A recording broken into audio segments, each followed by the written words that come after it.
Ce soir, je veux souligner la parole ou le mot étude. Étude biblique. C'est comme venir à l'école.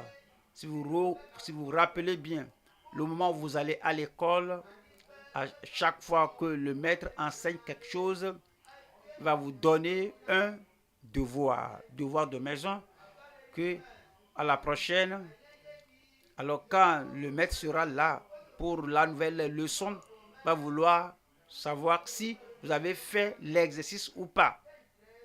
Alors un bon enseignant va réviser ce qu'il avait fait avant d'entamer la nouvelle leçon. Et ceux qui s'absentent, ceux qui ne font pas les exercices, généralement, sans aucune tricherie, ils échouent. Ils échouent à l'examen. Ils échouent. Vous voyez, nos bons enseignants, ici au cours du Sunday, ils font la révision. Ils disent que la semaine passée, nous avons appris et vont nous donner un résumé de la leçon passée. Et ils espèrent qu'on, il espérait qu'on aurait compris cela, qu'on aurait cru cela. Alors maintenant, il dit la nouvelle leçon. On le fait à tout moment. C'est la même chose quand nous venons à l'étude biblique. Nous apprenons, on rentre à la maison, alors nous faisons notre devoir. Ce que l'étude là révèle, ce que l'étude là souligne, nous retenons à la maison et nous pratiquons cela. Alors on peut venir à la nouvelle étude biblique. C'est ainsi que nous aurons la réussite au dernier, à l'examen final, parce qu'il y a un jour de jugement. Dieu a désigné un jour où il jugera tous les hommes par son Fils unique, celui qu'il a ressuscité des morts. Donc si vous ne faites que venir ici, vous venez des années, mais il n'y a rien qui est changé en vous. Vous ne faites pas votre devoir, vous repentez, vous ne faites pas cela, vous ne faites pas votre devoir, croire au Seigneur et être sauvé, vous ne faites pas cela. Si quelqu'un est en Christ, il est une nouvelle créature. Les choses anciennes sont passées, voici toujours sont devenues nouvelles. Votre vie présente montre que vous aimez venir à l'école, vous aimez venir être en classe, vous aimez venir être à l'étude biblique, mais vous ne faites jamais ce que vous entendez. Pratiquez la parole. Ne vous bornez pas à vous tromper. Je veux vous encourager. Je veux vous convaincre, persuader, quelque chose que vous entendez, pratiquez cela. C'est là que la bénédiction de l'étude biblique viendra sur votre vie. Et c'est ainsi que vous réussirez à l'examen final le dernier jour et vous serez au ciel. Donnez-moi un bon amen. Et si vous êtes chaque fois en classe, à l'école, il y a quelque chose que vous faites chaque fois pour faire taire le maître, pour, pour limiter ce que le maître qui enseigne. Mais les gens qui viennent comme ça à l'école, les enfants là, ils ne réussissent jamais. Ils sont là à l'école, c'est pour faire des farces. Ils ne réussissent pas. Et vous ne transférez pas cela au spirituel en étudiant la Bible. Si vous êtes là, tout ce que vous voulez faire, c'est de jouer des farces, c'est de fermer la bouche de l'enseignant et de limiter ce que l'enseignant enseigne, réduire tout, il est vraisemblable que vous n'allez pas réussir à l'examen final. Il n'y a pas de repentance. Il n'y a pas une nouvelle vie. Et si vous prêchez aux autres, ce que vous semez, c'est ce que vous allez moissonner. Toi, vous là, vous réduisez en silence le maître qui veut vous parler. Alors, comment vous faites taire l'enseignant? Si vous prêchez, vous n'aurez pas de fruits. Donc, quiconque en moi qui ne porte pas de fruits, il est l'immonde, il est l'hôte, il est le retranchant. Quand vous venez à la maison de Dieu, pensez, vous ne venez pas pour faire taire à quelqu'un, vous venez afin d'apprendre ce que vous apprenez. Vous allez vous mettre à genoux et prier, et le Seigneur vous bénira. Père, nous te remercions, nous te bénissons pour cette étude biblique. Seigneur, nous sommes là afin d'écouter, nous sommes là afin d'apprendre et vivre ce que nous apprenons. Accorde à chacun de tes enfants, à chacun à l'étude ici et partout, des oreilles pour entendre et le cœur pour croire et l'esprit pour garder et obéir ce que tu nous révèles au nom de Jésus-Christ. Merci Seigneur pour la réponse. Au nom de Jésus, nous prions. Aujourd'hui, nous sommes à Exode chapitre 7. Exode 7, verset 1. Exode 7, le verset 1. L'Éternel dit à Moïse, vois, je te fais Dieu pour Pharaon et Aaron ton frère sera ton prophète. Voilà le verset 2. Verset 2 qui dit, toi, tu diras tout ce que je t'ordonnerai et Aaron ton frère parlera à Pharaon pour qu'il laisse aller les enfants d'Israël hors de son pays. Aujourd'hui, nous allons voir chapitre 7 et le titre est l'affichage. Le titre est l'affichage ou la démonstration de la puissance de Dieu pour la rédemption d'Israël. Dieu va commencer à manifester sa puissance parce que Pharaon a dit, qui est ce Dieu-là? Je ne connais pas ce Dieu-là. Il n'a même pas la connaissance primordiale de qui Dieu est. Dieu le Créateur, Dieu le puissant, Dieu qui déplace la montagne, Dieu qui fait les miracles. Il ne connaissait pas cela. Donc Dieu a dû démontrer, manifester sa puissance. Dieu a dû exhiber sa force. Dieu a dû montrer tout ce que le ciel a. Que Pharaon et les Égyptiens ne savaient pas. Pour une seule raison, pour la rédemption d'Israël, pour le salut et la libération d'Israël, pour le salut d'Israël en les faisant sortir de la servitude d'Égypte.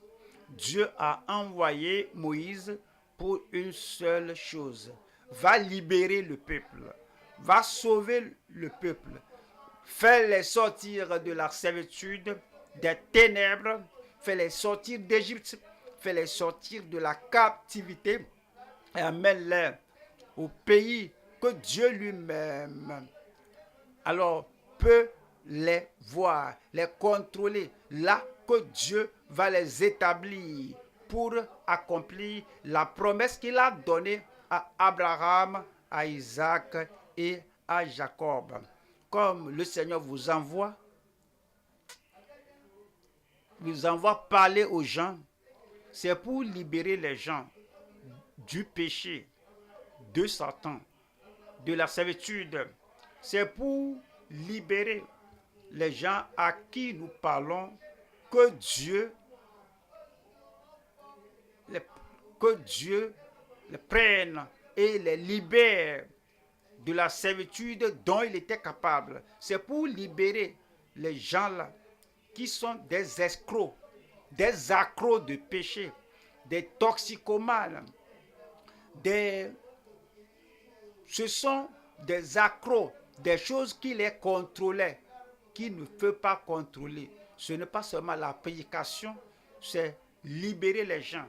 Ce n'est pas seulement lire la Bible aux gens, mais c'est de les faire sortir du péché, les faire sortir du mal et les faire sortir du danger éternel qui attend tout pécheur. Nous voyons la manifestation ou l'exhibition de la puissance de Dieu pour la rédemption d'Israël. Nous allons voir 3 points. 1. Le ministère des prophètes et la prophétie sous Dieu. 2. Le message de puissance sans perception devant les impies. Moïse a la puissance, il a le message, et c'est un message de puissance. Mais le roi impie, Pharaon, n'a pas perçu.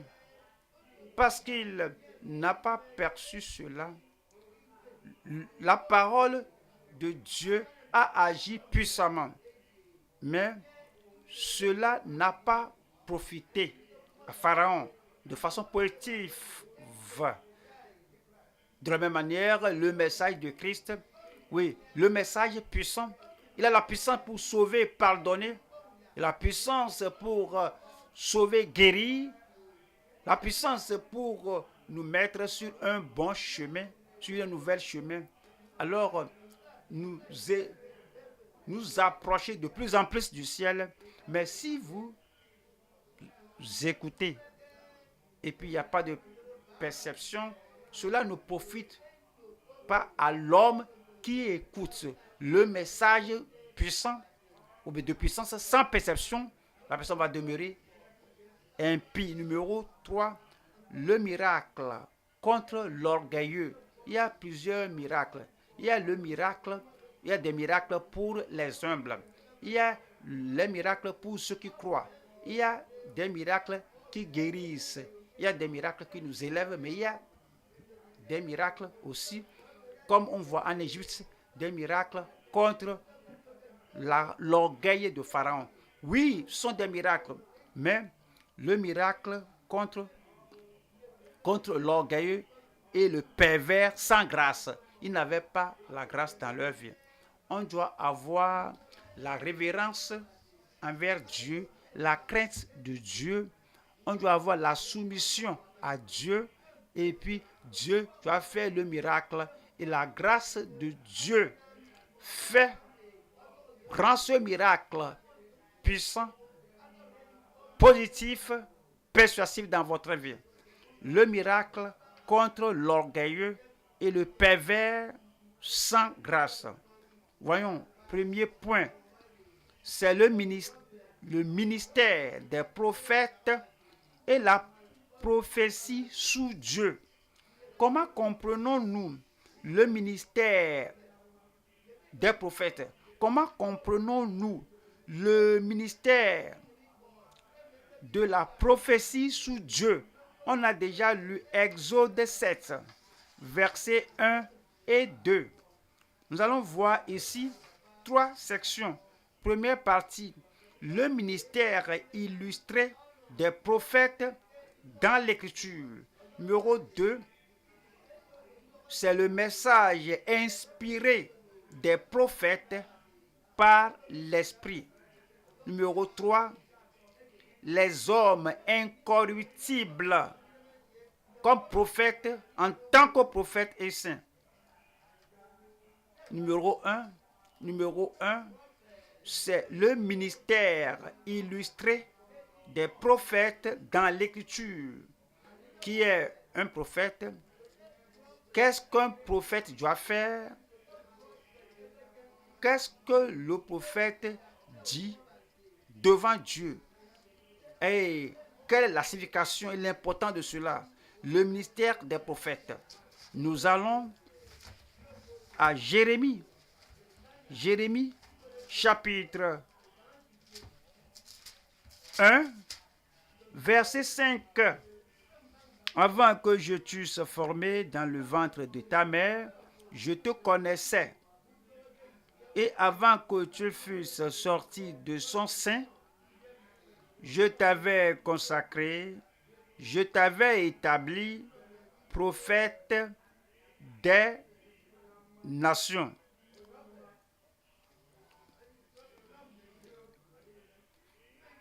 Je t'avais établi, je t'ai ordonné, je t'ai nommé, je t'ai mis, je t'ai nommé, je t'ai établi prophète. Ici, c'est Dieu. Dieu connaît la fin dès le début.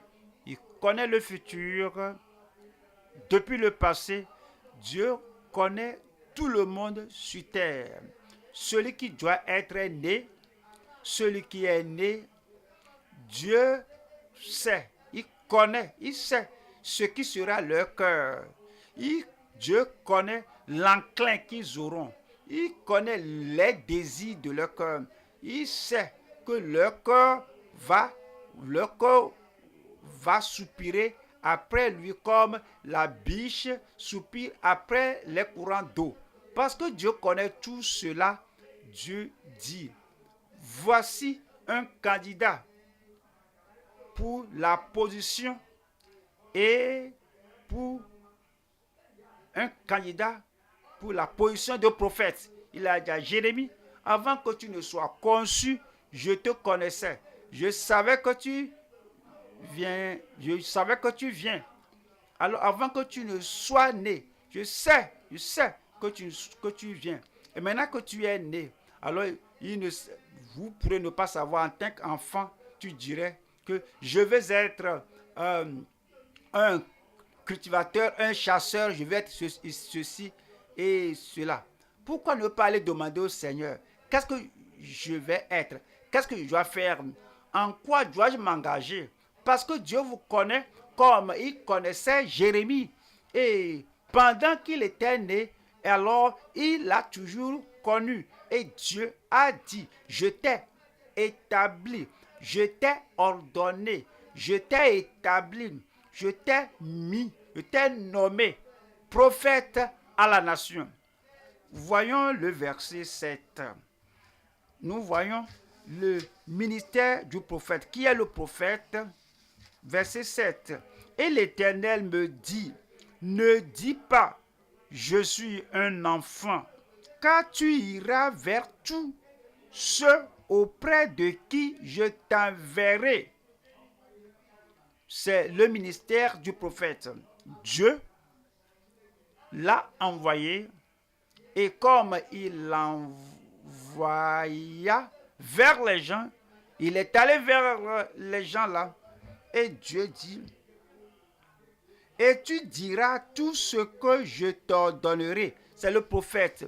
Le prophète entend de Dieu et lorsqu'il reçoit de Dieu, il va le transmettre aux gens.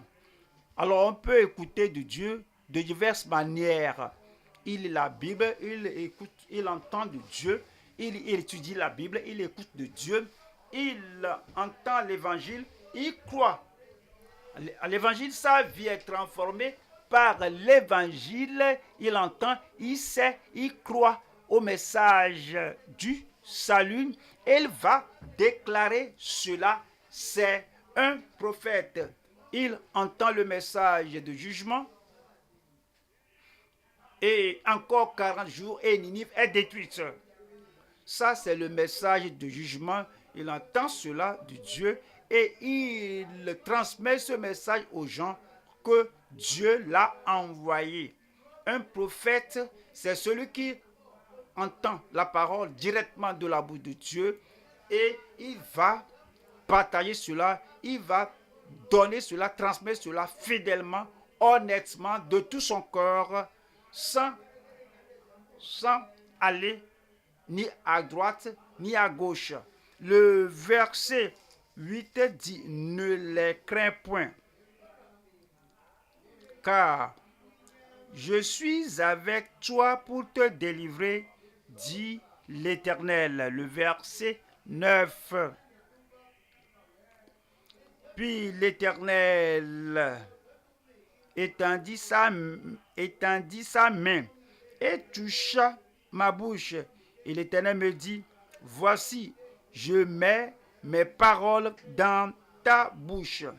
C'est un prophète que Dieu lui-même a ordonné. Dieu l'a nommé, Dieu l'a établi, Dieu l'a mis à ce poste-là et a mis la parole dans sa bouche. La parole qui sortait de la bouche, du cœur de Dieu, Dieu l'a mis. A mis la parole dans son cœur, Dieu a mis la parole dans son âme, Dieu a mis la parole dans sa bouche, afin que ce prophète aille déclarer rien que la parole que Dieu a mise dans sa bouche. Nous allons aux Actes. Actes, chapitre 3, le verset 23.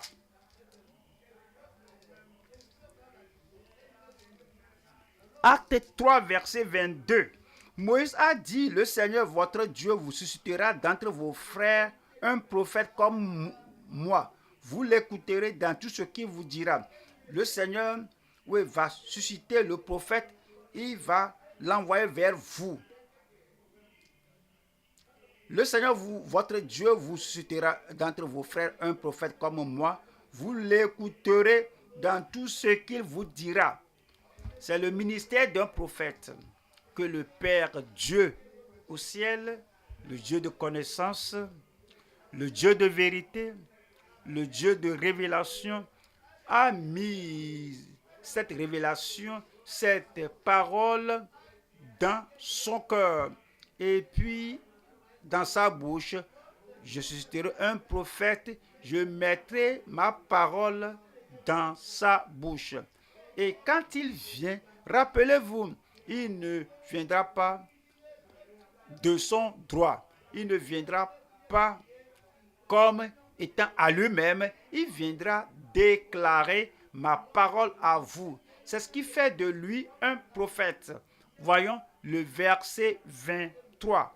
Verset 23 dit, et quiconque n'écoutera pas ce prophète,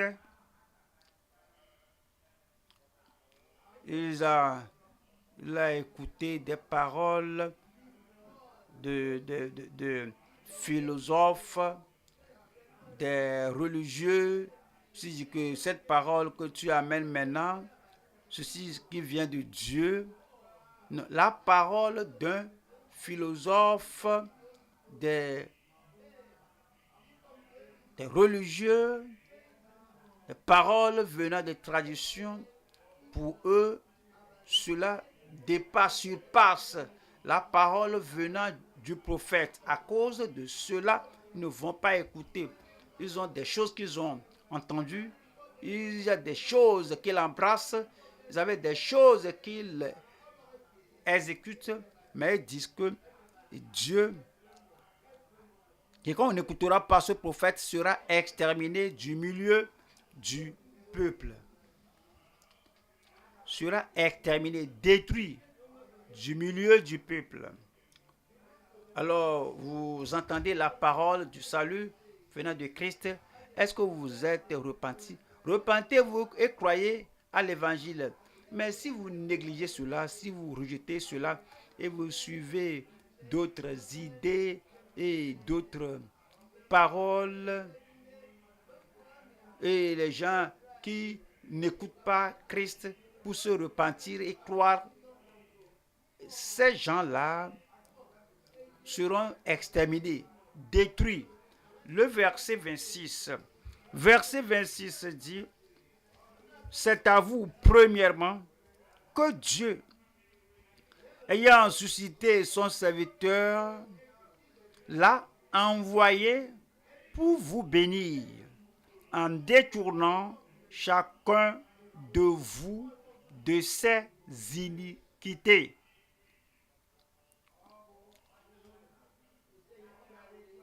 C'est la parole que le Père a mise dans son cœur, dans sa bouche. C'est ce qu'il a déclaré aux gens, qu'il est venu les bénir en détournant chacun d'eux de ses péchés et puis en les emmenant à la puissance transformatrice du salut en Christ. Voyons la deuxième partie ici, c'est le message inspiré des prophètes par l'Esprit. Le message du prophète, c'est un message inspiré que Dieu a inspiré, que Dieu a donné aux prophètes. Ce n'est pas un message que le prophète lui-même a formé, a formulé. Ce n'est pas un message physiquement, naturellement formulé. Si quelqu'un emprunte une direction et il va en voiture et il va en toute vitesse, on n'a pas besoin d'une inspiration pour dire que avec cette route et avec cette vitesse, en ce temps-ci, cette personne sera à tel endroit. Ce n'est pas un prophète, c'est ce qu'on connaît de notre compréhension humaine. Et ce que nous savons comme une voiture qui se déplace, qui va à une vitesse donnée sur une route donnée, arriver à quelque part à un tel temps, moment, on connaît tout cela. Parfois, c'est le comportement de l'homme. La même chose dans l'histoire du monde. Si vous avez étudié l'histoire, vous voyez ces gens-là, oui, ils agissent de cette manière et ces gens continuent comme ça au quotidien, faisant ainsi. Et comme ils continuent de cette manière, et vous voyez cela, vous voyez que ces gens-là, ils ne veulent pas changer. On peut facilement prédire que à la fin de cette année, à tel moment, voici là où ces gens seront. C'est ce qui va arriver à ces gens-là, à cette nation-là. C'est ce qui va arriver à ces gens. Mon frère, ce n'est pas la prophétie, c'est ce que nous connaissons et nous apprenons. Et on peut facilement dire que les gens d'une communauté qui agissent comme ça, voici comment ils vont en finir. Si on étudie l'histoire et on voit le comportement, oui, d'une communauté qui embrasse, oui, ce comportement, voici ce qui va leur arriver. Plusieurs prennent cela comme la prophétie. La prophétie est un message inspiré. Vous n'avez pas pensé adopter une stratégie, vous n'avez pas analysé cela, mais cela vous est parvenu. Jonas ne pensait pas, mais Dieu lui a dit, Jonas, lève-toi, va à la ville de Ninive et dis-leur, annonce-leur que encore 40 jours et Ninive est détruite. Ça, ce n'est pas une parole issue de la réflexion humaine. Et il dit, mais il n'a pas pensé, s'ils se sont repentis, donc la chose là ne va pas se produire. Il a seulement dit ce que Dieu l'a inspiré en tant que prophète à dire. Voyons Deutéronome 18, verset 18. Deutéronome 18. Je leur susciterai du milieu de leurs frères un prophète comme toi. Je mettrai mes paroles dans sa bouche. Ce n'est pas quelque chose qu'on doit ruminer. Ceci s'est passé entre Malachie et Matthieu. On voit tous les livres, ce qui s'est passé. Et puis on vient à la synagogue. Et puis on fait puis on tire une conclusion de ce qu'on a lu dans la période intertestamentaire. Non, que l'Éternel, le Dieu du ciel, va inspirer le message et mettre la parole dans sa bouche. C'est ce que Dieu a dit, qu'il va susciter un prophète du milieu de ses frères comme Moïse. Et je mettrai mes paroles dans sa bouche et il leur dira tout ce que je lui commanderai. Le verset 19. Et si quelqu'un n'écoute pas mes paroles qu'il dira en mon nom, c'est moi qui lui en demanderai compte. Si quelqu'un dira, n'est-ce pas, si quelqu'un dirait, n'est-ce pas le fils de Marie, le fils du charpentier, mais pourquoi il dit ce qu'il dit? Pourquoi il parle comme ça? Que si quelqu'un ne croit pas en lui, qu'il va périr. Comment il peut parler comme ça? Lui là, on le connaît, non? Il est né ici, non? Il a vécu ici. Mais si quelqu'un dit, on le connaît, non? Nous connaissons sa maison. Nous connaissons son père et sa mère. Nous connaissons comment il est né. Et nous connaissons ses parents. Et il rejette la parole. Vous ne le rejetez pas, vous me rejetez, moi le Dieu du ciel. Et la personne va en souffrir, il va payer pour cela. C'est moi qui lui en demanderai compte. Hébreux chapitre 1. Hébreux 1, 1. Après avoir autrefois à plusieurs reprises et de plusieurs manières parlé à nos pères par les prophètes, Dieu, dans ces derniers temps, nous a parlé par le Fils. Dieu a parlé à nos pères en Israël par les prophètes. Verset 2. Dieu, dans ces derniers temps, nous a parlé par le Fils. C'est le même Dieu qui parle. Parce que son message est inspiré. Dieu nous parle par son Fils, qu'il a établi héritier de toutes choses, par lequel il a aussi créé le monde. Verset 3. Et qui étant le reflet de sa gloire et l'empreinte de sa personne, et soutenant toutes choses par sa parole puissante, a fait la purification des choses et s'est assis à la droite de la majesté divine dans les lieux très hauts.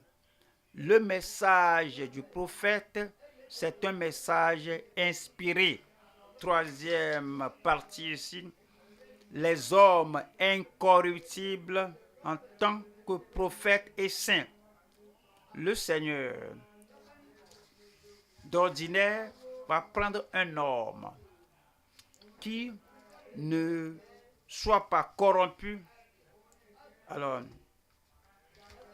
qui va se présenter devant Pharaon, voir les magiciens, ce qu'ils font, et puis il va dire que, il y a la puissance ici, la puissance là-bas, et puis la personne dévie. Non, les hommes incorruptibles, que quand ils jettent leurs bâtons qui deviennent des serpents, oui, Saron dit que oui, les sages d'Égypte, les magiciens et sorciers venaient démontrer. Ils ont démontré cela. Cela ne va pas secouer ni Moïse, ni Aaron. Et les vrais prophètes de Dieu ne sont pas les gens qui vont voir quelques arts magiques, des choses occultes, et vont se référer à cela comme miracle. Et puis vont se détourner pour chercher cela. Ils sont des gens corrompus. Mais le vrai prophète de Dieu n'est pas corruptible. Les hommes incorruptibles en tant que prophètes et saints. En Psaume 106, voilà le verset 16. Psaume 106, verset 16. Il se montrait dans le camp jaloux comme Moïse. Ce sont les gens corruptibles. Même Moïse est incorruptible. Qu'est-ce qui se passe? Les gens acceptent, les gens rejettent, les gens abandonnent cela, les gens les accueillent, ils se tiennent sur la parole de Dieu. Contre Aaron, le saint de l'Éternel.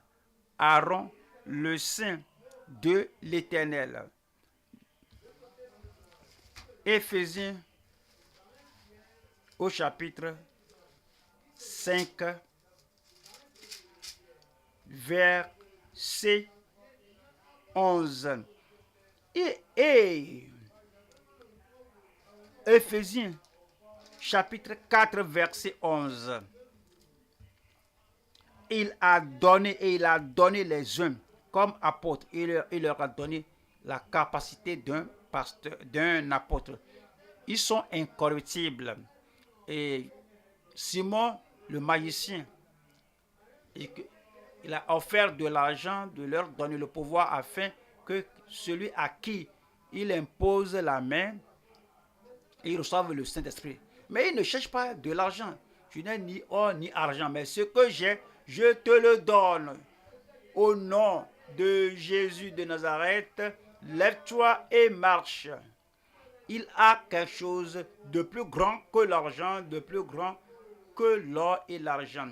Que ton argent périsse avec toi parce que tu crois que le don de Dieu s'acquiert à prix d'argent. Alors, c'est dit qu'il a donné les uns comme apôtres, pas des gens corruptibles, les autres comme prophètes pas corruptibles, les autres comme évangélistes non corruptibles, les autres comme pasteurs et docteurs non corruptibles. Pourquoi leur a-t-il donné l'onction? Donné l'onction aux apôtres, aux prophètes, aux évangélistes, aux pasteurs et aux docteurs. Voyons le verset 12. Pour le perfectionnement des saints. Pour le perfectionnement des saints. Je suis que vous savez, si quelqu'un n'est pas un saint pendant qu'il vit, il ne peut avoir un ministère pour perfectionner les saints.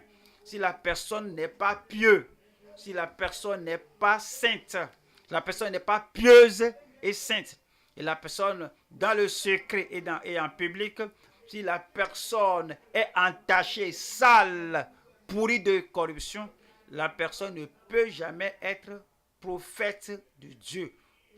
Si vous recevez de l'argent d'en haut là-bas pour que vous puissiez aller vers les gens en bas là-bas et les convaincre que la personne qui est en haut là-bas, la personne est bonne, est élevée, est ceci et cela, sur la base que vous recevez de l'argent de lui. Alors vous convainquez, vous corrompez les gens en bas ici. Vous n'êtes pas prophète de Dieu.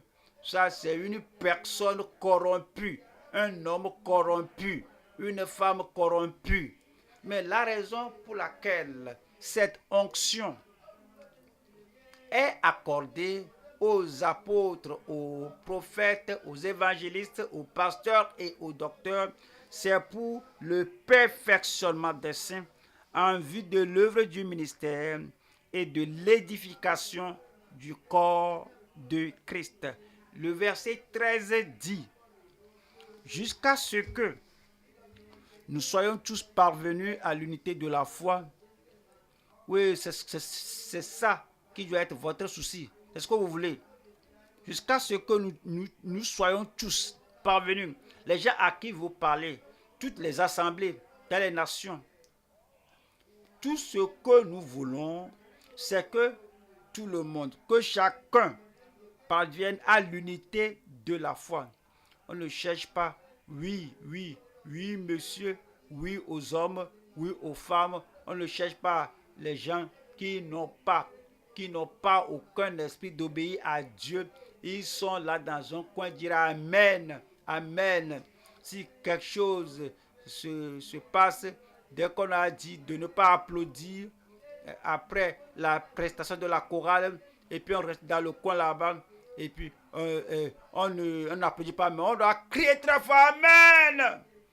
Mais nous, on ne cherche pas ces gestes-là. Nous cherchons les gens qui vont venir, qui vont parvenir à l'unité de la foi, qui vont croire à la parole de Dieu de tout leur cœur, de toute leur âme, de toute leur force. Et dit jusqu'à ce que nous soyons tous parvenus à l'unité de la foi et de la connaissance du Fils de Dieu, à l'état d'homme fait, à la mesure de la stature parfaite de Christ. Puisse le Seigneur nous garder sur la voie qui unit la foi des gens jusqu'à ce qu'on soit à ce niveau-là d'un homme parfait et dans l'unité de la foi, à l'état d'homme fait, à la mesure de la stature parfaite de Christ. Nous allons au deuxième point maintenant. Le message de puissance sans perception devant les impies. Nous allons à Exode chapitre 7, verset 3 au verset 14. Ici est divisé en 3 sections. Première section, le mystère et la misère tourmente, le mystère et la misère des cœurs endurcis. 2. Le message de vrai miracle au cœur, le message de vrai miracle aux humbles, le message de vrai miracle pour humilier les cœurs. 3. La menace de faux miracles qui endurcissent les cœurs. Première partie ici, le ministère et la misère des cœurs endurcis. Exode 7, verset 3. Et moi j'endurcirai le cœur de Pharaon et je multiplierai mes signes et mes miracles dans le pays d'Égypte. Verset 4. Verset 4. Pharaon ne vous écoutera point. Je mettrai ma main sur l'Égypte et je ferai sortir du pays d'Égypte mes armées, mon peuple, les enfants d'Israël, par de grands jugements.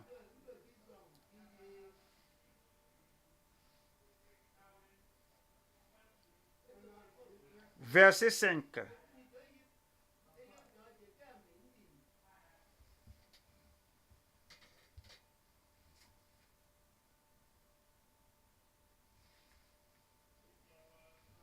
Verset 5. Les Égyptiens connaîtront que je suis l'Éternel lorsque j'étendrai ma main sur l'Égypte.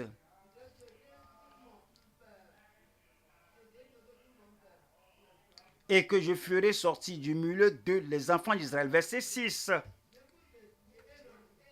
Moïse et Aaron firent ce que l'Éternel leur avait ordonné. Ils firent ainsi. Verset 7. Moïse était âgé de 80 ans et Aaron de 83 ans. Lorsqu'il parlait à Pharaon. Ici, on voit Moïse, le petit frère de Aaron, était appelé dirigeant, et Aaron, le grand frère, a secondé son frère dans le ministère. C'est la désignation de Dieu. C'est ce que Dieu a arrangé, et Aaron n'avait pas de problème avec cela parce que Dieu ne parlait pas directement à Aaron, mais il s'adressait directement à Moïse, et Moïse transmettait la parole à Aaron. Il n'y avait aucune instance où Aaron a dit, mais qu'est-ce qui se passe? Tu es mon petit frère. Pourquoi chaque fois tu me dis, Dieu a dit, Dieu a dit? Maintenant, oui, pour ce temps-ci, non, je vais diriger maintenant. Non, ce n'est pas ce que quelqu'un veut faire. Je veux contrôler, je veux parler, je veux diriger, je veux ordonner. Ce n'est pas par une ambition personnelle. C'est l'appel de Dieu.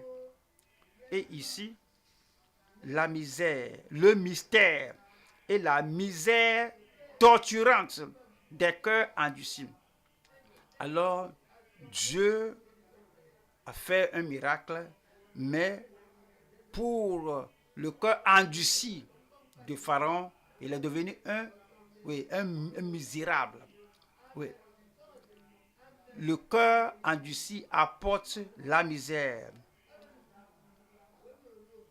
Le tourment ou la torture amène la souffrance. Romains, chapitre 2, verset 5. Mais par ton endurcissement et par ton cœur impénitent, tu t'amasses un trésor de colère pour le jour de la colère et de la manifestation du juste jugement de Dieu. Non seulement pour Pharaon, mais pour tout le monde, dans toute génération, dans toutes les nations, dans une assemblée. Quiconque s'endurcit le cœur intentionnellement contre la parole de Dieu, contre le message venu du ciel, contre la déclaration du Dieu Tout-Puissant, alors la personne s'endurcit, il endurcit son cœur. Alors c'est ainsi comme cela était, il en est aujourd'hui. Pas de plan, pas de projet pour le rebelle, pas de place pour les gens endurcis contre le message du ciel. Il y aura la colère.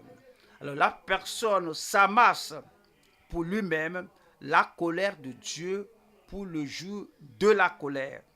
Le verset 8 dit, qui rendra à chacun selon ses œuvres. Dieu apporte le jugement à tout cœur endurci. La personne qui s'endurcit, la personne entend du salut. Non, je ne veux pas le salut, c'est la religion, les activités, sans un changement de vie. Verset 8. Mais l'irritation des gens qui argumentent, des gens qui critiquent la parole de Dieu, mais l'irritation et la colère à ceux qui, par esprit de dispute, sont rebelles à la vérité et obéissent à l'injustice. Verset 9. Tribulation et angoisse sur toute âme d'homme qui fait le mal. La grâce est disponible pour changer votre cœur, votre langue et faire la bonne chose, mais tu te concentres à faire le mal. Tu jouis de faux amis qui t'encouragent et tu continues de faire le mal. Alors tu te plonges dans l'erreur d'une mauvaise habitude et tu continues de cette manière. Mais la parole de Dieu dit ici, tribulation et angoisse sur toute âme d'homme qui fait le mal, sur le juif premièrement, puis sur le grec. Nous allons à la deuxième partie ici, le message de vrais miracles. Le message de vrais miracles pour humilier les cœurs. Le vrai message, c'est pour dire, c'est pour que le cœur, je ne veux pas obéir à Dieu, mais regardez ce que Dieu a fait. C'est pour humilier le cœur d'un homme endurci, d'une femme endurcie. Regardez ce que Christ a fait à maintes reprises. Le message de vrai miracle pour humilier les cœurs. Il a changé l'eau en vin. Est-ce que vous avez vu ça dans la nouvelle alliance, dans l'ancienne alliance, pharisiens et sadducéens? Est-ce que cela, que ceci humilie votre cœur? Il a dit à la femme là que tu as été avec 5 hommes, celui avec qui tu es maintenant n'est pas ton mari. Mais comment le sais-tu? Tu dois être un prophète quand le Messie viendra et nous dira toute la vérité. Toute la vérité. Je suis celui qui te parle. Je suis celui qui te parle. Le miracle de la révélation. Cela l'a humilié. Tous les arguments, nos pères ont dit aussi, où est le sceau que je vais utiliser? Tout cela a disparu. Le miracle doit changer notre vie et le miracle doit nous rendre humbles. Lazare sort et le mort de 4 jours lié dans le tombeau était sorti. Le miracle doit humilier le cœur des gens. Et ils ont dit, lorsque Christ viendra, va-t-il faire plus de miracles que celui-ci? Et sont allés croire au Seigneur. On nous dit en Exode chapitre 7, Exode 7, le verset 8 dit, l'Éternel dit à Moïse et Aaron, verset 9, si Pharaon vous parle et vous dit, faites un miracle, tu diras à Pharaon, tu diras à Aaron, prends ta verge et jette-la devant Pharaon. Elle deviendra un serpent. Verset 10. Moïse et Aaron allèrent auprès de Pharaon et ils firent ce que l'Éternel avait ordonné. Aaron jeta sa verge devant Pharaon et devant ses serviteurs, et elle devint un serpent. Et elle devint un serpent. Qu'est-ce que ce miracle devait faire? Chapitre 10, le verset 3. Moïse et Aaron allèrent vers Pharaon et lui dirent, ainsi parle l'Éternel, le Dieu des Hébreux. Jusqu'à quand refuseras-tu de t'humilier devant moi? Laisse aller mon peuple, afin qu'il me serve. Jusqu'à quand allez-vous refuser de vous humilier les miracles de Dieu, les manifestations de la puissance de Dieu, c'est pour nous amener à cesser tout endurcissement de cœur. C'est pour nous pousser à penser. Regardez ce Dieu que je dis que je ne connais pas. Regardez ce qu'il fait. Je connais Moïse, c'est un homme ordinaire. Je connais Aaron, c'est l'un de ces anciens là, non, dans le pays. Mais regardez ce qu'ils font. Jusqu'à quand? Jusqu'à quand allez-vous vous humilier devant tout ce que Dieu fait? Voilà le verset 4. Verset 4. Si tu refuses de laisser aller mon peuple, voici, je ferai venir demain des sauterelles dans toute l'étendue de ton pays. Voyons le numéro 3 ici. C'est la menace des faux miracles qui endurcissent les cœurs. C'est pitoyable. Qu'il y ait de faux miracles, oui, des miracles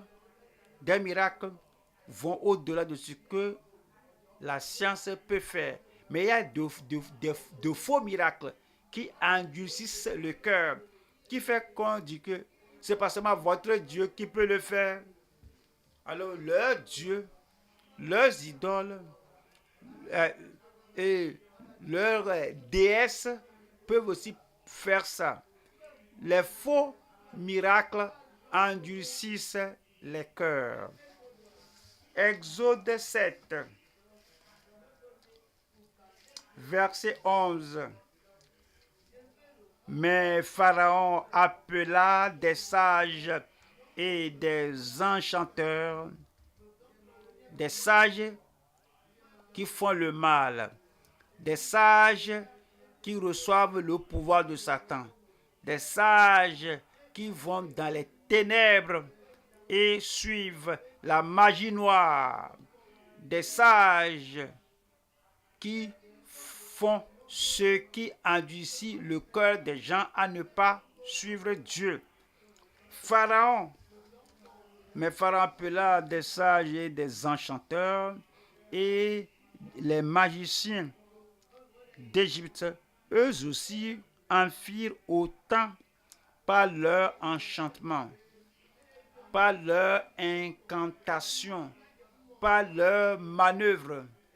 Ils pourraient faire ceci et cela, et puis ils ont fait sortir quelque chose qui surprenne, oui, les spectateurs ignorants. Verset 12. Ils jetèrent tous leurs verges. Ils jetèrent tous leurs verges, et elles devinrent des serpents. Et la verge d'Aaron engloutit leurs verges. Pharaon n'a pas vu cela. Pharaon n'a pas pensé à ça. Tout ce qu'il pensait, ce que vous avez jeté est devenu un serpent. Un enchanteur, un sorcier, un magicien que Pharaon connaissait. Pharaon savait, il savait qu'ils sont des enchanteurs, ils sont des sorciers. Oui, il y a des sorciers, il y a des enchanteurs. Beaucoup sont ici et là. Certains vont partout et ils vont essayer de fabriquer le miracle que les vrais hommes de Dieu font. Pharaon savait qu'ils sont des enchanteurs, des féticheurs, des magiciens qui font le faux. C'est pitoyable que des croyants aujourd'hui, oui, ne mettent aucune différence. Ils vont surfer et l'internet et ils vont voir ceci et cela. Même ces gens-là, si vous allez les voir, eux-mêmes ils racontent l'histoire que ils sont allés là-bas, ceci s'est passé, et puis ils vont dire que ils ont eu le pouvoir et qu'ils sont allés à l'autre lieu à l'autre pays et ils disent que voici ce qui s'est passé. Et ils disent que voici la source de leur pouvoir. Vous ne devez pas être déçus, trompés du moins. Vous ne devez pas être trompés. Parfois, Dieu nous aide à ce qu'ils ouvrent leur bouche pour nous dire que voici comment ils ont eu leur pouvoir. Mais beaucoup de soi-disant croyants ne vont pas vérifier. Ils vont aller là-bas, qu'il y a des miracles là-bas. Ils vont aller là-bas et puis ils vont couper un clip de cette vidéo. Ils vont commencer à inviter les gens et inviter d'autres personnes à croire au diable. Ils invitent les gens à croire à ces prodiges mensongers. Mais les faux miracles ont endurci le cœur de Pharaon. Verset 13. Le cœur de Pharaon s'endurcit et il n'écouta point Moïse et Aaron selon ce que l'Éternel avait dit. Le verset 14. L'Éternel dit à Moïse, Pharaon a le cœur endurci. Il refuse de laisser aller le peuple. Deuxième Thessaloniciens, chapitre 2, comme cela était arrivé, cela arrivera à la fin des temps. Deuxième Thessaloniciens 2, verset 9. L'apparition de cet impie se fera par la puissance de Satan, avec toutes sortes de miracles, de signes et de prodiges mensongers. La Bible nous l'a montré.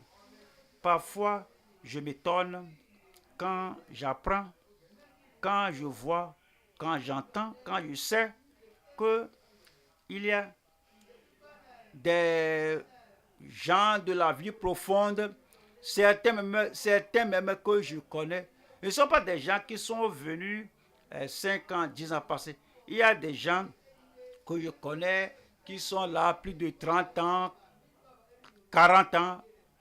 Parfois, les gens là, ils vont couper, ils vont découper des clips de vidéos, ils vont envoyer à telle personne. Parfois, des faux messages, des faux miracles. Je vais dire que celui-ci aussi, qui vient plus de 30 ans, il est toujours à l'étude biblique, et lui aussi, il envoie cela. Celui-ci d'ici, et de cette étude biblique à la prochaine, ils vont découper des clips de fausses vidéos. Ils vont envoyer de faux messages envoyer aux gens. Malheureusement, les gens à qui il envoie les choses, eux aussi envoient à d'autres personnes. Cependant, ces gens-là, ces miracles-là, ce sont de faux miracles qui endurcissent les cœurs. Voyons ce qui va arriver à la fin des temps. C'est dit, l'apparition de cet impie se fera par la puissance de Satan, avec toutes sortes de miracles, de signes et de prodiges mensongers. Le verset 10 dit, est avec toutes les séductions de l'iniquité pour ceux qui périssent,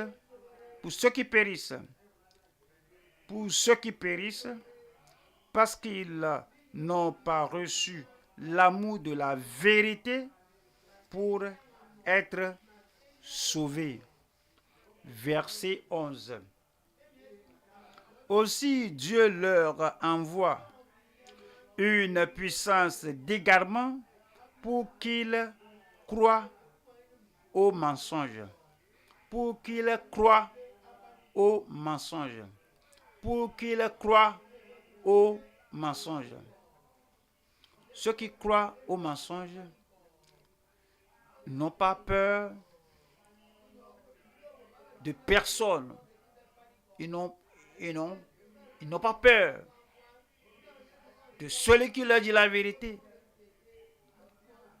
qui parle très clair et qui dit la vérité. Il y a des gens qui vont m'envoyer le message. Je ne sais pas comment ils ont obtenu mon numéro. J'ai dit que oui, oui. Ils disent que oui, oui, oui. Nous on fait ça. Hein. Ils sont très orgueilleux. Que nous n'allons pas faire ce que tu dis. Oui, je suis forcé à déclarer la parole de Dieu, qu'il l'écoute ou non. Que vous n'allez pas fermer la bouche de l'homme ici sur le pupitre. Il va vous dire ce que vous devez entendre afin que vous ne périssiez pas.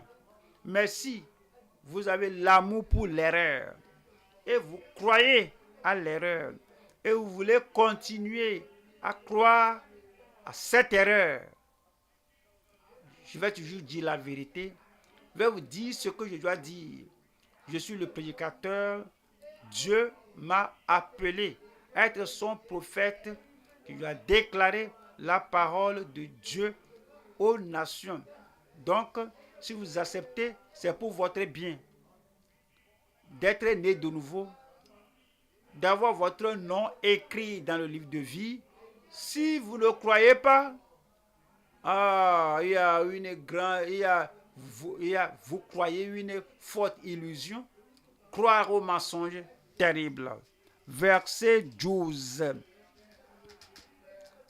Afin que tous ceux qui n'ont pas cru à la vérité, mais qui ont pris plaisir à l'injustice, soient condamnés. Apocalypse. Les faux miracles endurcissent le cœur. Et les gens qui font ces faux miracles-là, leur fin. Apocalypse 19, verset 20. Et la bête fut prise, et avec elle, le faux prophète, qui avait fait devant elle les prodiges. Le faux prophète qui avait fait devant elle les prodiges par lesquels il avait séduit ceux qui avaient pris la marque de la bête et adoré son image. Ils furent tous les deux, le faux prophète qui fait de faux miracles, qui séduisait le cœur des gens, et la bête, l'antéchrist, qui s'est dit que ils furent tous les deux jetés vivants dans l'étang ardent de feu et de soufre. Nous allons au troisième point. Le miracle contre l'orgueilleux et le pervers sans grâce. L'orgueilleux n'a pas de grâce. L'incorrigible n'a pas de grâce. Le pervers, ceux qui pervertissent la voie de la justice et ne sont pas totalement, complètement pour la vérité. Et ils pervertissent les voies justes du Seigneur à cause de leur orgueil. Ils sont des hommes et des femmes sans grâce. Le miracle contre l'orgueilleux et le pervers sans grâce. Nous allons voir encore ici 3 subdivisions. 1. L'avertissement fidèle d'une souffrance imminente. 2. Les salaires entiers pour des pécheurs impénitents. 3.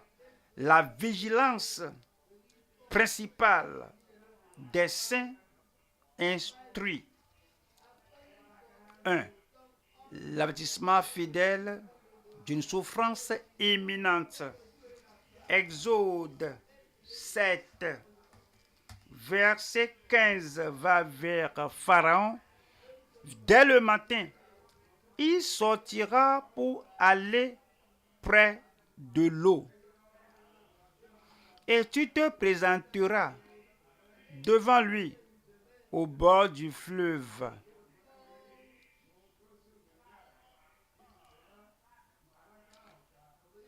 Tu prendras à ta main la verge qui a été changée en serpent.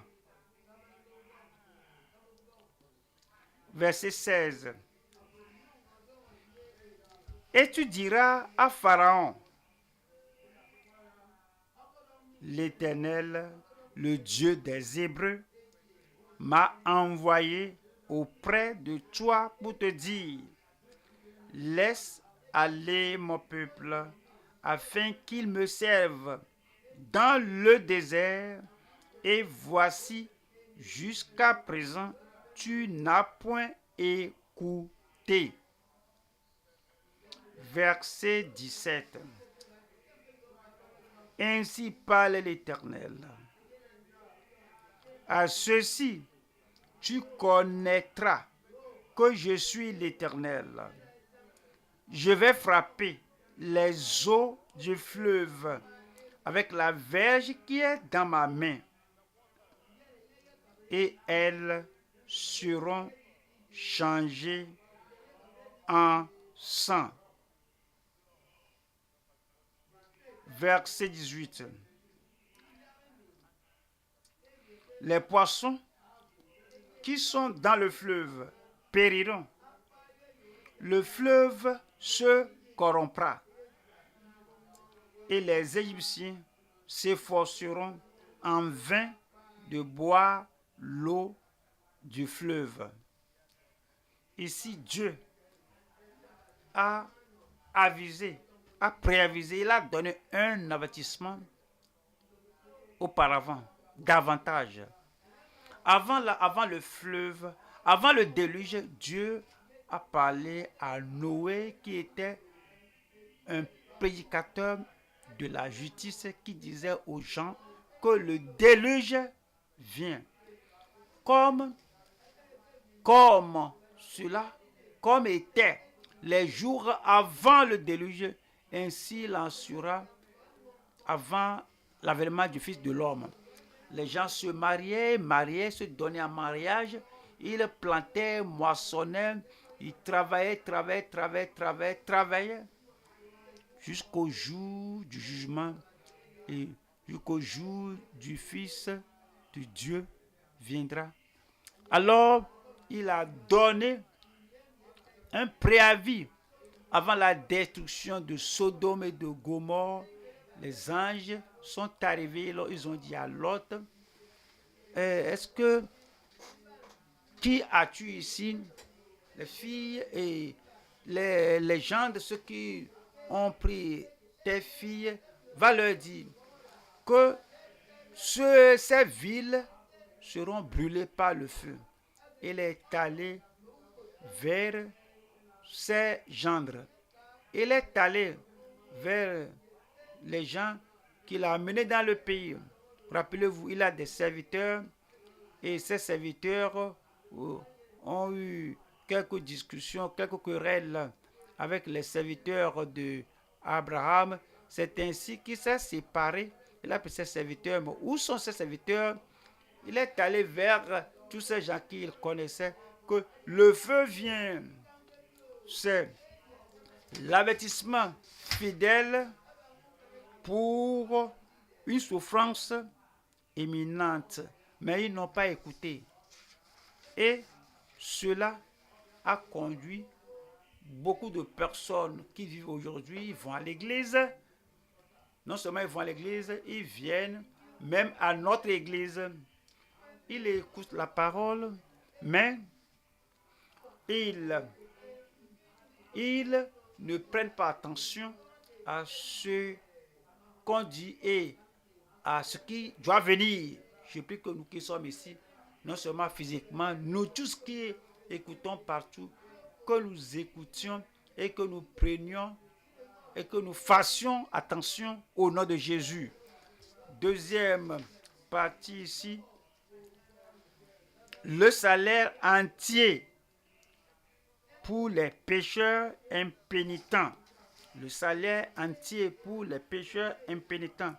Exode 7, verset 19.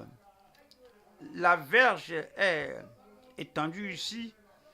L'Éternel dit à Moïse, dit à Aaron, prends ta verge et étends ta main sur les eaux des Égyptiens, sur leurs rivières, sur leurs ruisseaux, sur leurs étangs et sur tous leurs amas d'eau.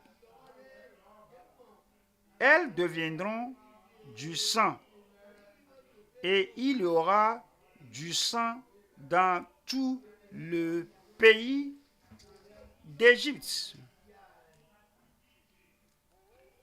Dans les vases de bois et dans les vases de pierre. Verset 20. Moïse et Aaron firent ce que l'Éternel avait ordonné. Aaron leva la verge et il frappa les eaux qui étaient dans le fleuve sous les yeux de Pharaon et sous les yeux de ses serviteurs, et toutes les eaux du fleuve furent changées en sang. 21. Les poissons qui étaient dans le fleuve périrent. Le fleuve se corrompit. Les Égyptiens ne pouvaient plus boire l'eau du fleuve, et il y eut du sang dans tout le pays d'Égypte.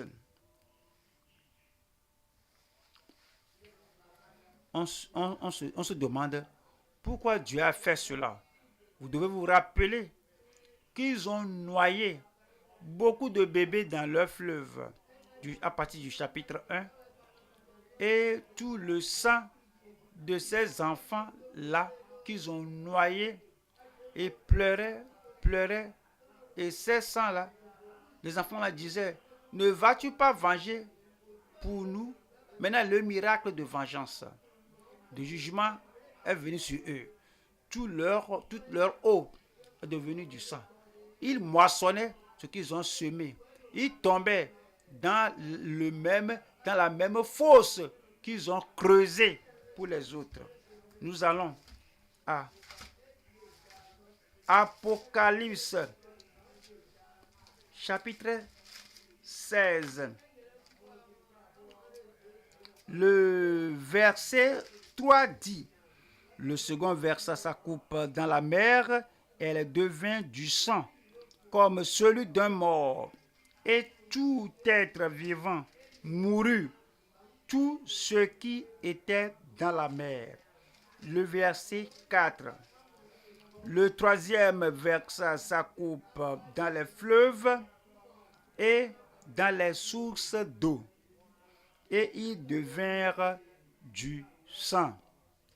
Verset 5. Et j'entendis l'ange des eaux qui disait, tu es juste, toi qui es et qui étais, tu es saint, parce que tu as exercé ce jugement. Verset 6. Car ils ont versé le sang des saints et des prophètes, et tu leur as donné du sang à boire. Ils en sont dignes. Verset 7. Et j'entendis l'autel qui disait, oui, Seigneur Dieu Tout-Puissant, tes jugements sont véritables et justes. Il y a le jugement. Et ce que les hommes sèment, ils le moissonneront. Et la loi de semer, moissonner. Ce que vous semez, vous le moissonnerez. À moins que vous ne vous repentiez. Mais pour le pécheur impénitent, celui qui dit que moi j'ai décidé, hein, c'est le mal que je vais faire. Et aucune prédication ne peut me changer. Aucune étude ne peut me changer. Aucune correction ne peut me changer. Un homme moissonnera ce qu'il aura semé. Alors il aura le plein, on aura le salaire entier pour les pécheurs impénitents. 3. La vigilance principale des saints instruits. Dieu veut que nous entendions, il veut qu'on écoute, il veut qu'on soit instruit et qu'on change. La vigilance principale des saints instruits. Luc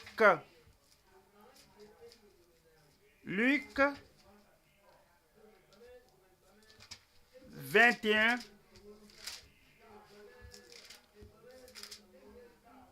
verset. Voici les paroles du Sauveur. Luc 21, verset 34. Celui qui veut suivre Christ. Luc 21, verset 34. Prenez garde à vous-même de craindre que vos corps ne s'apesantissent par les excès du manger. Tu es imbu de toi-même. Tu agis comme si tu es ivre. De craindre que vos corps ne s'apesantissent pas les excès du manger, du bois et par les soucis de la vie, et que ce jour ne vienne sur vous à l'improviste, car il viendra comme un filet sur tous ceux qui habitent sur la face de toute la terre. Voici le commandement, verset 36. Veillez donc et priez en tout temps. Veillez donc et priez en tout temps. Si le salut est totalement permanent, quel que soit ce que je fais, quel que soit ce que tu fais, quel que soit ce qu'on fait, Dieu nous aime après tout et il dit qu'il nous aime inconditionnellement. Donc, peu importe ce qu'on fait, qu'on rétrograde ou bien qu'on retourne au péché délibérément, et si quelqu'un d'un cœur rebelle, qu'on est sauvé, on fait le mal, pourquoi le Seigneur Jésus, le chef, l'auteur du salut, le donateur du salut, pourquoi il nous avertit, pourquoi il nous dit de veiller, d'être vigilant? Voyons encore le verset 36. Veillez donc et priez en tout temps, afin que vous ayez la force d'échapper à toutes ces choses qui arriveront et de paraître debout devant le Fils de l'homme. Et de paraître non condamné, de paraître justifié et de paraître sans crainte devant son trône. Veillez donc et priez en tout temps. Hébreux chapitre 3, verset 12. Prenez garde, frères, que quelqu'un de vous n'ait un cœur mauvais et incrédule au point de se détourner du Dieu vivant. Vous ne pouvez pas vous détourner d'un lieu ou bien quitter un lieu si vous n'y étiez pas. Ces gens connaissaient le Dieu vivant. Ils croyaient au Dieu vivant. Ils sont venus se fier par la foi au Dieu vivant. Maintenant, l'avertissement est venu que nous devons être vigilants. Prenez garde, frères. Ce sont les frères et sœurs dans le Seigneur. Que quelqu'un de vous n'ait un cœur mauvais et incrédule au point de se détourner du Dieu vivant.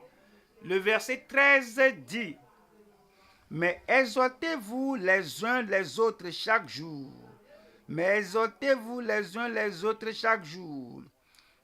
Parlez l'un à l'autre. Voyez quelqu'un dans une rébellion flagrante. Alors, exhortez-vous les uns les autres. Vous voyez quelqu'un désobéissant, récalcitrant. Alors, c'est dit, exhortez-vous les uns les autres chaque jour. Vous voyez quelqu'un qui s'endurcit de plus en plus. Et la personne est toujours à l'église. Si c'est l'église, il est toujours là. Quand il vient à l'église, il a son propre programme. Et il veut renverser, bouleverser. Il veut mettre sans dessous la vérité de la parole de Dieu. Vous voyez quelqu'un qui est inflexible à faire ce qu'il veut et il veut décourager les autres à suivre la voie du Seigneur.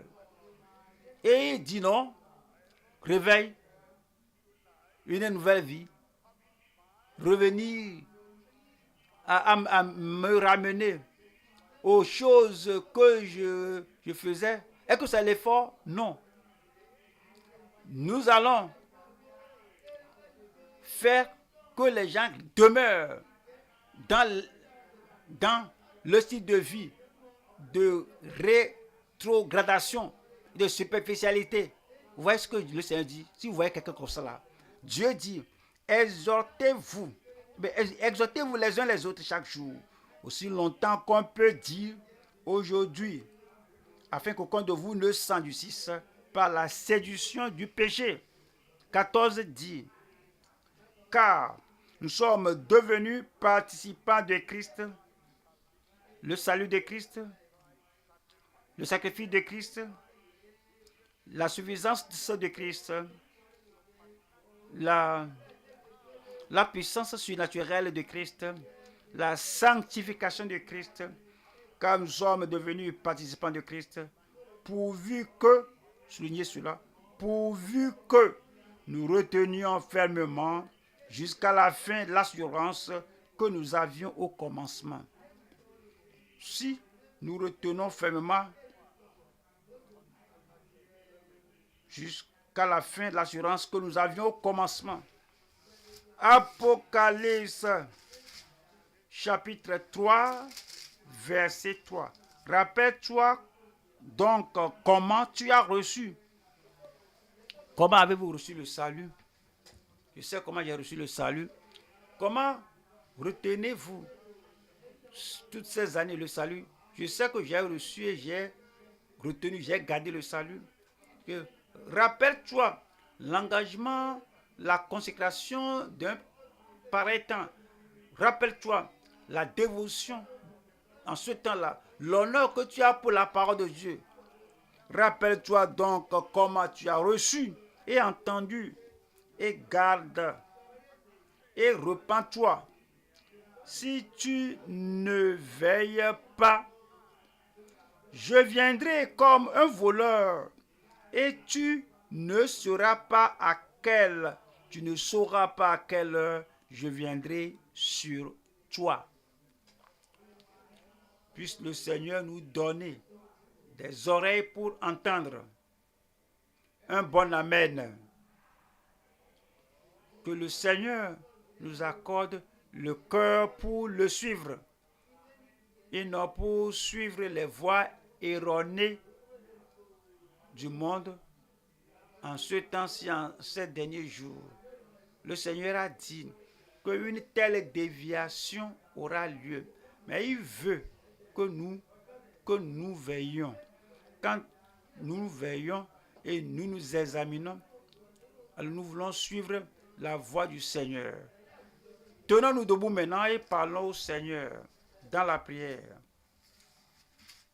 Que toi, tu parles au Seigneur dans la prière.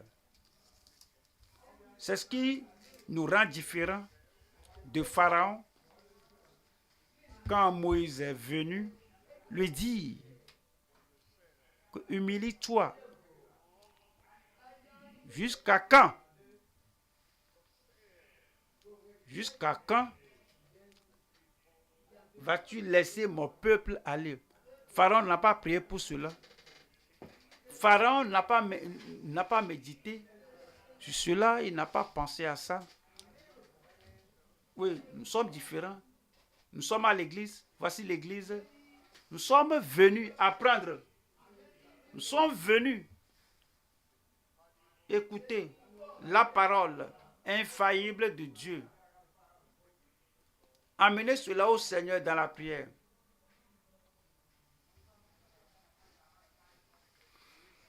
Le ministère illustré des prophètes.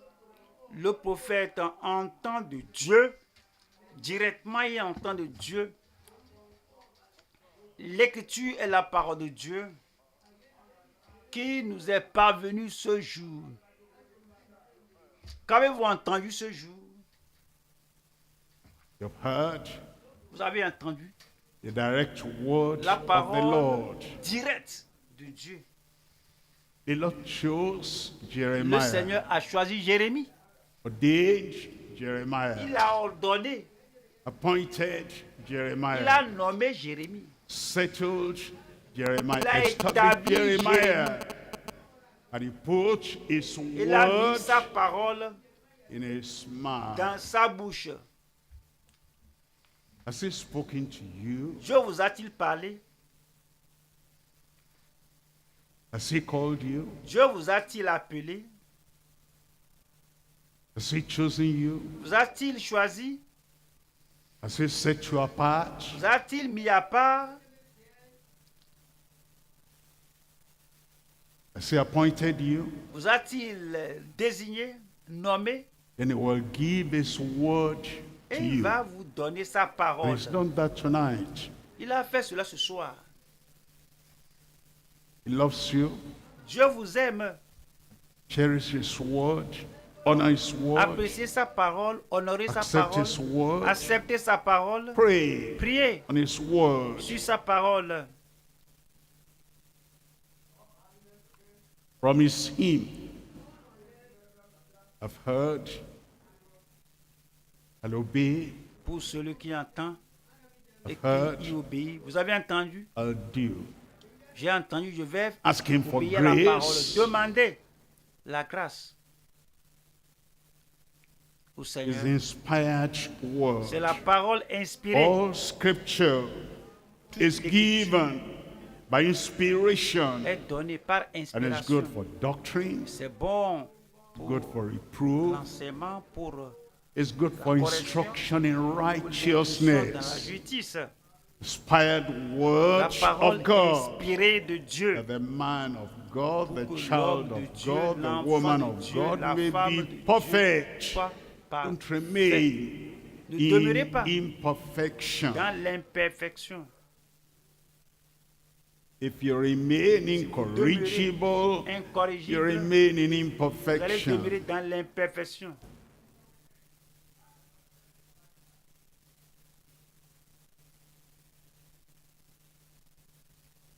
Tell the Lord, Parlez au Seigneur. you've heard Vous avez entendu the inspired message le message inspiré of the word of de God. la parole de Dieu. And these are written for our learning. Ceci a été écrit pour notre instruction à nous qui sommes parvenus à la fin du monde.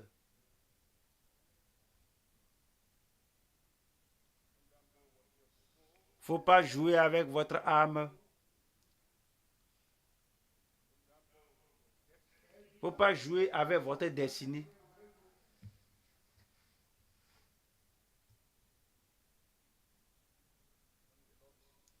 Quand le Seigneur parle, il n'y a qu'une seule chose à faire. Prenez garde, acceptez la parole, croyez à la parole, soumettez-vous, donnez-vous entièrement au Seigneur et obéissez à sa parole.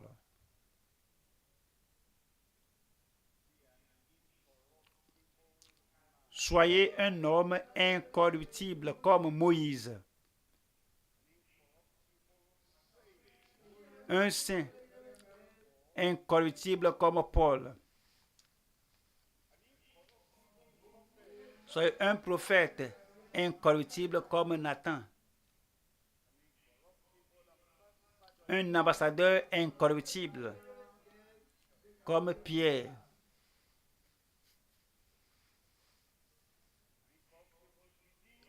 Un croyant incorruptible comme Marie. Incorruptible. On ne peut pas te corrompre avec l'argent.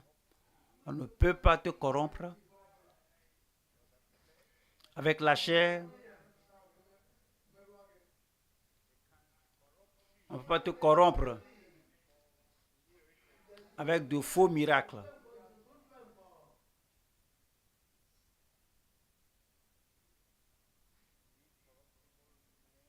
Les hommes incorruptibles,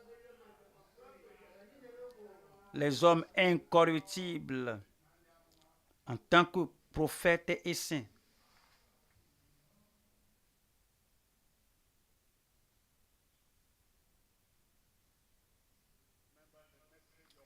rappelez-vous le message de puissance. Si ce n'est pas perçu, l'homme comme Pharaon va demeurer impie. Percevez-le. Ne soyez pas un homme sans compréhension, une femme sans compréhension, sans perception.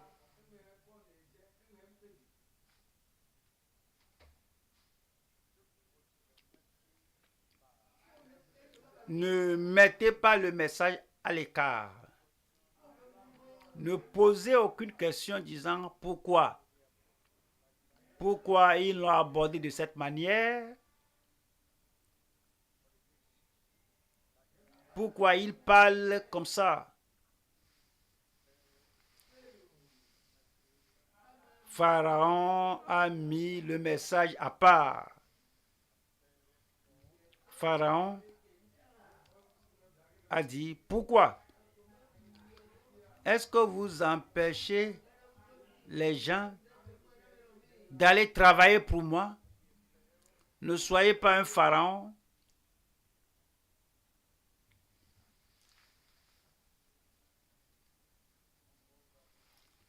Humilie ton cœur. Adoucis ton cœur.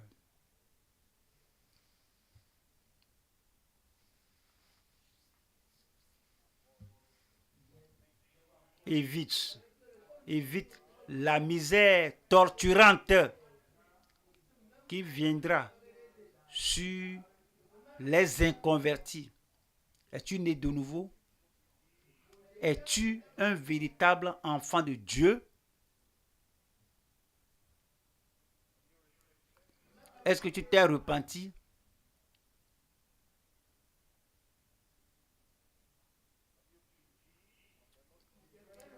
Est-ce que tu crois au Seigneur Jésus jusqu'au point qu'il te purifie, il te lave, il te rachète, il te transforme, il te sauve et change ta vie? Si quelqu'un est en Christ, si quelqu'une est en Christ, si quelqu'un est en Christ, il est une nouvelle créature. Où est la nouveauté de vie? Montrez ça.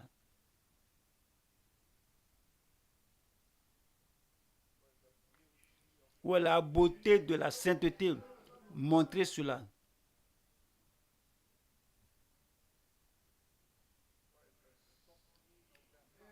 Où est l'adoucissement du cœur? Montrez cela. Où est l'humilité du cœur? Montrez cela.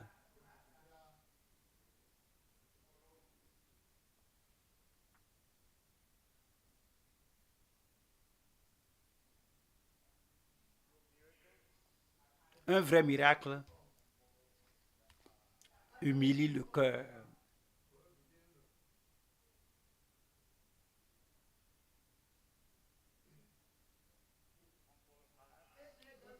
Un cœur humble se manifeste en une vie changée.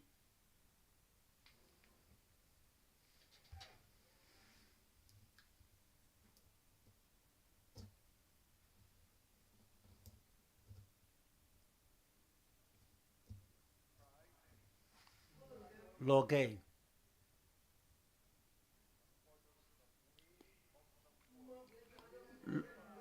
C'est l'orgueil qui fait qu'on suit la voie du monde.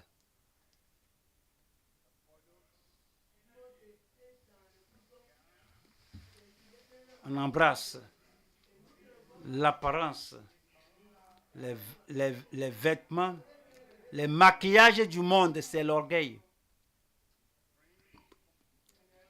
qui apporte la compétition contre la parole de Dieu. C'est l'orgueil qui refuse d'obéir à la parole de Dieu. C'est l'orgueil. On a confiance en des personnalités. La promotion de soi, l'orgueil. S'habiller comme le monde, agir comme le monde, se présenter comme le monde, être rebelle comme le monde, c'est l'orgueil qui fait ça. Mais le miracle du Seigneur doit humilier notre cœur.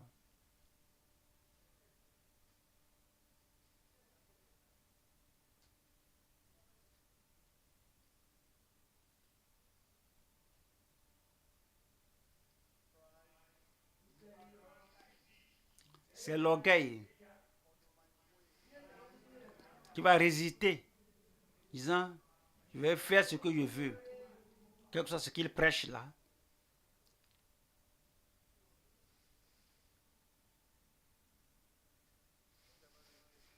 Quel que soit ce qu'il proclame, moi, je vais faire ce que je veux. La nature de Satan, moi, j'élèverai mon trône au-dessus du trône de Dieu. Je m'assierai au sommet des montagnes. Je serai comme le très haut. La promotion de soi. La publicité de sa personne. L'orgueil. Méfiez-vous de Pharaon. La voix de Pharaon. Humiliez-vous devant Dieu afin qu'il vous élève en son temps, à sa manière.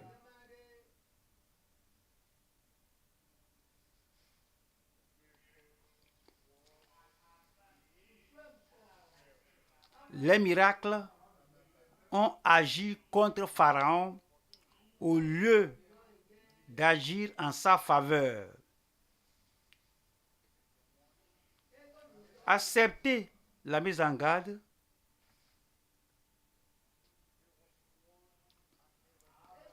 Il était préavisé de la souffrance imminente. Il y a un jugement imminent. Soyez préavisés. Pharaon n'a pas. Les gens de l'époque là qui suivaient Pharaon n'ont pas accepté l'avertissement et ils ont reçu le salaire total de leur péché en tant que pécheurs.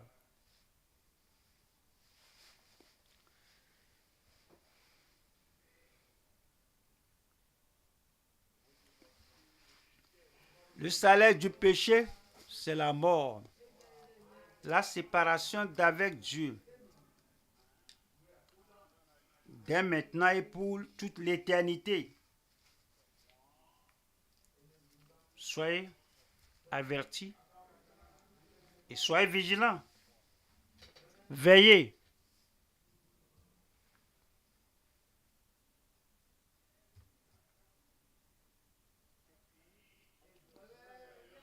Prenez garde à vous-même,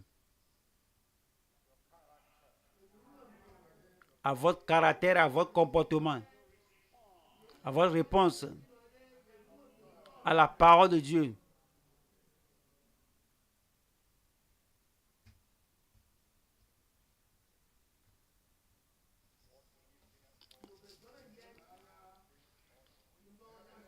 Veillez donc et priez en tout temps. Veillez donc.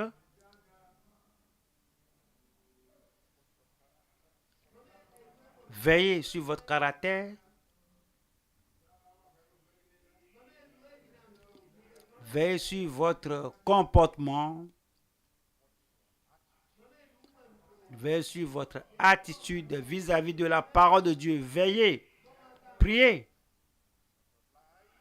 Afin que votre vie s'aligne avec la parole de Dieu. Priez en tout temps. De peur que ce jour ne vienne sur toi à l'improviste. Et exhortez-vous les uns les autres chaque jour. Exhortez vos amis. Exhortez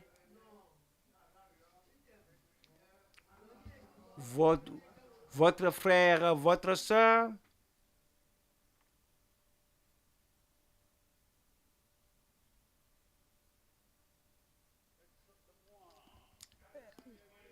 Exhortez celui-là qui est proche de vous. Ils vont vous écouter. Parlez-leur de façon persuasive et convaincante que l'esprit des derniers jours ne les possède pas.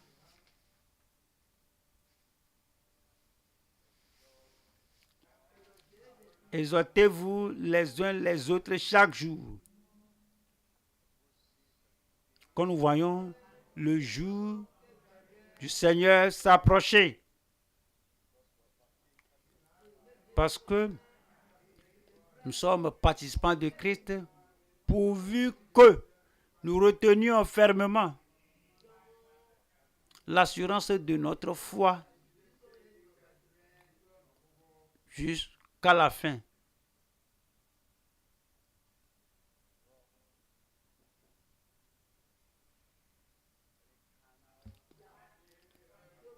Abandonnez toute habitude charnelle. Rejetez.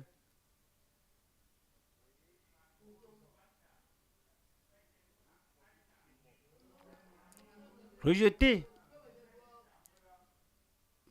toute vie d'incorrigibilité.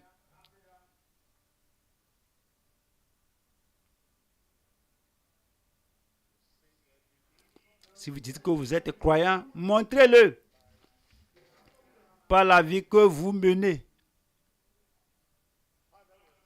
Père, nous te remercions pour ce jour. Merci pour notre étude biblique. Merci Seigneur parce que l'étude biblique est comme une école. L'école pour nous préparer pour le dernier examen, pour le dernier jugement. L'école pour nous préparer pour ce jour final où nous allons passer de la terre au ciel. Nous prions Seigneur que nous fassions tous les devoirs qu'on doit faire, aller à la maison, en examinant notre vie, la parole de Dieu, et puis nous repentir, revenir et effectuer les changements nécessaires afin que nous t'honorions avec notre vie au nom de Jésus. Nous demandons, Seigneur, que toute la nature de Satan, la nature de Pharaon, et la nature de rébellion, que tu écrases, supprimes cela, que tu effaces cela, lave cela de toutes nos vies au nom de Jésus. Nous prions que la nouvelle vie pour de vrais croyants, de véritables croyants en Christ nous soit accordée. Et comme nous professons, nous proclamons et nous donnons le témoignage que nous sommes maintenant enfants de Dieu, aide-nous à révéler, à manifester cela. Que la vie que nous menions le soit au nom de Jésus. À tout moment, que ce soit en un temps ordinaire ou spécial, que ce soit au boulot ou bien à la maison, que ce soit en temps de vent ou de récession, quel que soit le temps, que ce soit en temps de célébration, que nous montrions que nous sommes des gens qui écoutent la parole de Dieu, qui vivent selon la parole de Dieu, et que la mondanité, la sensualité, la rébellion, l'incorrigibilité ne trouveront pas place en nous au nom de Jésus. Les gens qui nous connaissent, les gens qui nous voient, ils sauront que nous sommes différents du monde, que nous sommes différents des rebelles, que nous sommes différents des désobéissants. Et la grâce de Dieu remplit notre cœur et nous conduit à faire ce que nous devons faire à tout moment au nom de Jésus. Et la grâce, aussi bien que le courage, pour exhorter les autres, pour parler à notre femme, pour parler à notre mari, pour parler à nos enfants, pour parler à nos frères croyants. La grâce pour avertir nos frères croyants à ne pas suivre la voie de Caïn, à ne pas suivre la voie de Corée, Abiram et Dathan, à ne pas suivre la voie de Balaam, à ne pas suivre la voie de Pharaon. Accorde-nous la grâce et le courage pour mener une telle vie, prêcher et exhorter nos frères au nom de Jésus. Aide-nous, Seigneur, à aller en profondeur dans les choses de Dieu et à ne pas emprunter, à ne pas avoir les choses de ce monde sur nous, en nous et par nous, et à ne pas souiller ton église, gâter l'église de Dieu avec la mondanité au nom de Jésus. Garde-nous droits, garde-nous honnêtes, garde-nous saints et garde-nous des gens francs dans les choses du Seigneur au nom de Jésus.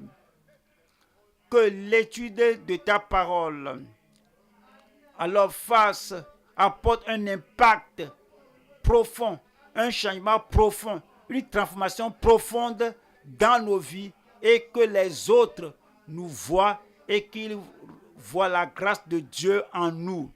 Merci Seigneur pour la réponse. Au nom de Jésus, nous prions.